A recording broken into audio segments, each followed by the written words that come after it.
Hoje a gente vai mergulhar fundo na neurociência da depressão. Vamos explorar como a cannabis medicinal está trazendo uma perspectiva totalmente nova, focada em como o nosso cérebro pode literalmente se consertar. Para começar, vamos direto ao ponto, né? Aquela ideia que todo mundo já ouviu. Depressão é só falta de serotonina. Mas, será que é simples assim?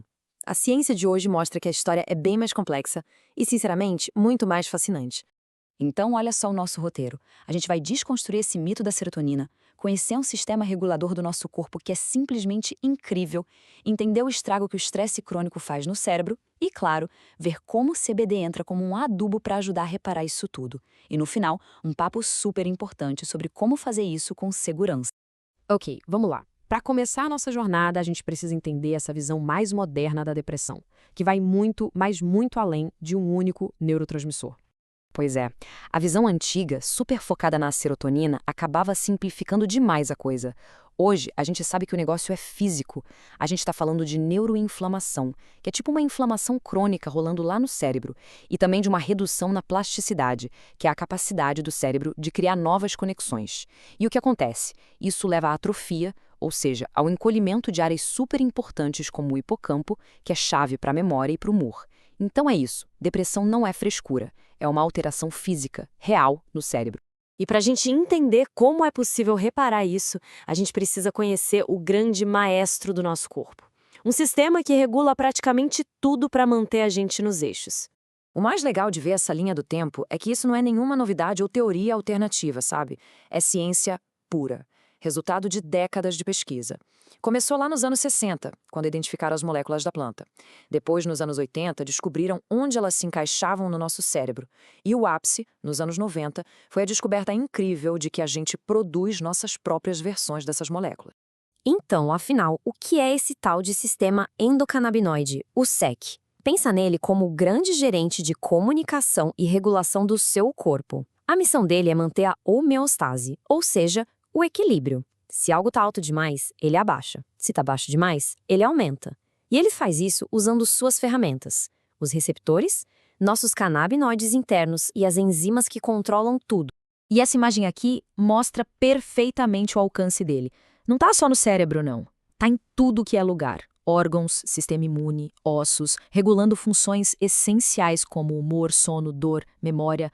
É por isso que, quando ele desregula, o efeito é generalizado. Agora, vamos conectar os pontos. Vamos juntar esse sistema regulador com a causa do problema. O que acontece quando o estresse do dia a dia simplesmente tira tudo do lugar? Bom, quando a gente passa por um estresse, uma ameaça, nosso corpo tem um sistema de alarme natural, o tal do eixo HHA. Ele libera hormônios, tipo o cortisol, para preparar a gente para lutar ou para fugir. Numa situação de perigo real, isso salva vidas. O problema é quando esse alarme simplesmente não desliga mais.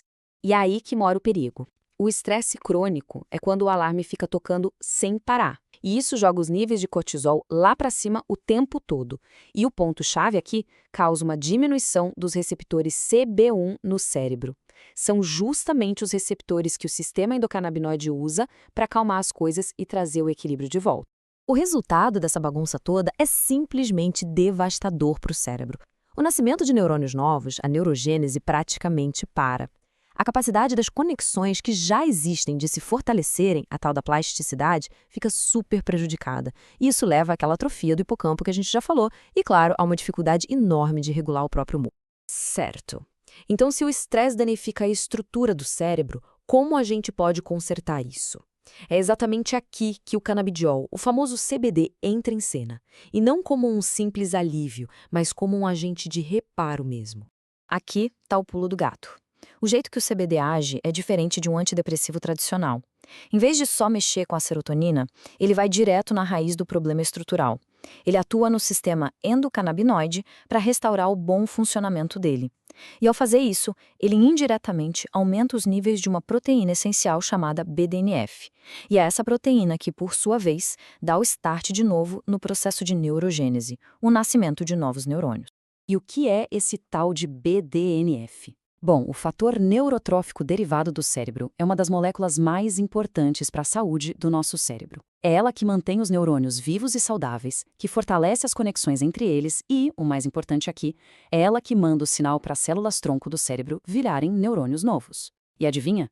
Na depressão causada por estresse, os níveis de BDNF despencam. Essa analogia do adubo é simplesmente perfeita. Pensa assim, se o estresse crônico é uma seca que deixa a terra do cérebro toda rachada, o BDNF é o adubo e a água que fazem as sementes brotarem de novo. E o CBD? Ele ajuda a ligar a mangueira da irrigação. Agora vamos para a parte sinal, que talvez seja a mais importante de todas. Como usar essa ferramenta tão poderosa do jeito certo, com segurança e eficácia. A grande virada de chave é essa aqui. Ao promover o nascimento de novos neurônios, a cannabis medicinal não está só mascarando o sintoma. Ela está ajudando a consertar o dano físico e estruturar o que o estresse crônico causou.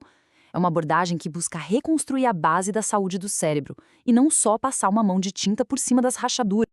E, por favor, prestem muita atenção nesta mensagem, que é a mais crítica de todas. A cannabis pode ser fantástica, mas parar de tomar antidepressivos de uma hora para outra é muito perigoso.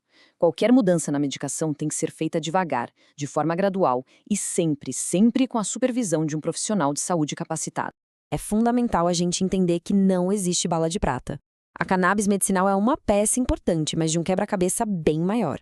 Um tratamento eficaz para a depressão precisa de várias frentes, incluindo, e isso é essencial, acompanhamento psicoterapêutico para entender a raiz do estresse. E claro, cada pessoa é única, cada sistema endocannabinoide é de um jeito, então a resposta ao tratamento varia muito. Para a gente fechar, fica aqui uma reflexão. Se o nosso próprio corpo tem um sistema inteiro dedicado a manter o equilíbrio, usando moléculas parecidas com as da cannabis, o que mais a gente pode aprender com ele? Isso abre um campo gigantesco para a medicina do futuro. O que mais esse sistema pode nos ensinar sobre saúde e sobre a capacidade incrível de reparo do nosso corpo?